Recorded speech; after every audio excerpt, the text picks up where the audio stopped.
Here's my Dyson CY22 Cinetic Big Ball. So this is the Cinetic version, which has no filter in here. It supposedly does all of its filtering using the cyclonic system. That's not entirely true. It does have an internal filter. That's that filter over there.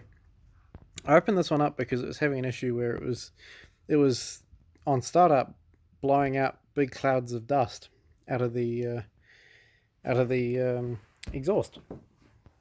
So I popped the filter out, and I noticed here it's got these little holes every now and then.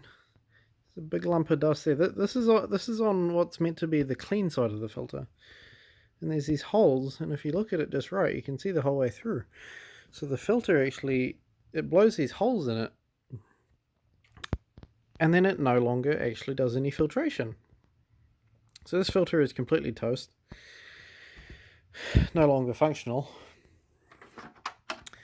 This is the inside of the casing. I've already taken the motor out. Conveniently, the motor does unplug and you can pull the motor out. But here's why I think this design is a bad idea.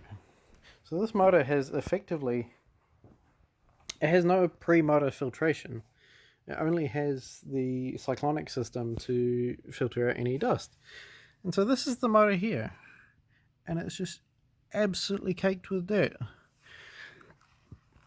And I think the reason why Dyson has designed it this way is with a sort of growing trend in their product line.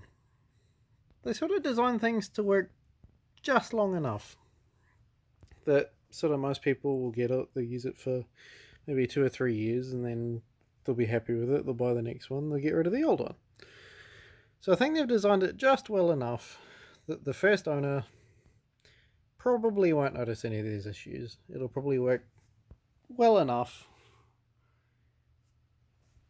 and then they'll get rid of it.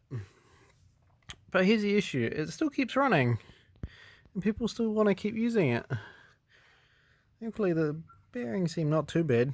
I was hearing a little bit of bearing noise. I'll take those out and re-grease them. But there's all of this dirt, and it's just caked onto everything inside. It's absolutely filthy. I think they should have stuck with the old design, where it had a pre-motor filter. But for whatever reason, they didn't, and I think the whole thing's been a bit of a marketing stunt, basically saying, you never have to clean any filters. Well, that's just because they just put one big one in there, which is meant to last a couple of years, and they don't really advertise any replacements of these. The entire thing is held together with Torx bits, which your average person doesn't have, and it's not really designed to be serviceable at all. So that's sort of my thoughts about this design. Other than that, it still works pretty well. It still vacuums just fine. The suction is still good.